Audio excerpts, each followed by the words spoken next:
आज हम जानेंगे जैन धर्म के जैन आगम शास्त्र स्थानांक सूत्र के आधार पर शाश्वत तीर्थों के बारे में, जो कि अनादिकाल से चले आ रहे हैं। इन तीर्थों के बारे में आगम में उल्लेख मिलता है, जबकि अभी जो वर्तमान में तीर्थ है वे अशाश्वत और कृत्रिम है, क्योंकि वे मनुष्यों के द्वारा बनाए गए हैं। शाश्वत तीर्थ जम्बूद्वीप, धात्कीखंड द्वीप और अर्ध पुष्करवर द्वीप में भी है, यानी एक समान नाम वाले सभी तीर्थ अढ़ाई द्वीप में है। तो जानते हैं इनके बारे में संक्षिप्त में।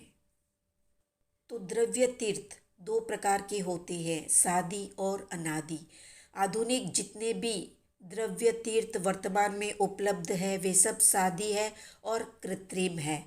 आगम विहित या आगम सम्मत न होने से वे मान्य नहीं है, किंतु अनादि द्रव्य तीर्थ है मागध, वरदाम और प्रभास। देव अधिष्ठित होने से इन्हें तीर्थ कहा जाता है। तीर्थ का जैसा नाम है उसी नाम के वहाँ पर देव भी है, यानी मागध, वरदाम और प्रभास देव, इन देवों के नाम के आधार पर उस तीर्थ का नाम है। तो जम्बूद्वीप के भरत, एरावत और महाविदेह क्षेत्र के प्रत्येक विजय में मागध, वरदाम और प्रभास नाम वाले तीन तीन तीर्थ है। इसी प्रकार धात्कीखंड द्वीप के पूर्वार्ध और पश्चिमार्ध में भी मागध, वरदाम और प्रभास तीर्थ है।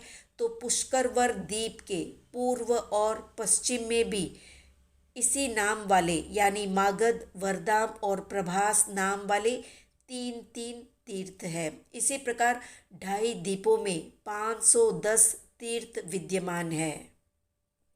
सभी चक्रवर्ती अष्टम भक्त उपवास के साथ लवण समुद्र के जल में प्रवेश करके अपने कार्य की सिद्धि के लिए नामांकित बाण फेंक कर तीर्थ के अधिष्ठाता देव का ध्यान अपनी ओर आकृष्ट करते हैं। उसके पश्चात वे देव चक्रवर्ती के लिए अमूल्य रत्नों का उपहार लेकर आते हैं और साथ ही उनकी अधीनता भी स्वीकार कर लेते हैं।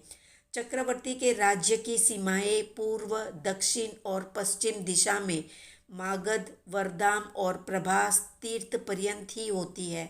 तीर्थ के अधिपति देव चक्रवर्ती के सीमा रक्षक हो जाते हैं। कुछ देव चक्रवर्ती की प्रत्यक्ष रूप में सेवा करते हैं और कुछ देव परोक्ष रूप में सेवा किया करते हैं। अब जानते हैं आगम की मूल भाषा में क्या लिखा गया है स्थानांक सूत्र में। तो जम्बूद्वीप नामक द्वीप के भारतवर्ष में तीन तीर्थ प्रतिपादन किए गए हैं, जैसे मागध, वरदाम और प्रभास। इसी प्रकार एरावत क्षेत्र में भी तीन तीर्थ कथन किए गए हैं, मागध, वरदाम और प्रभास।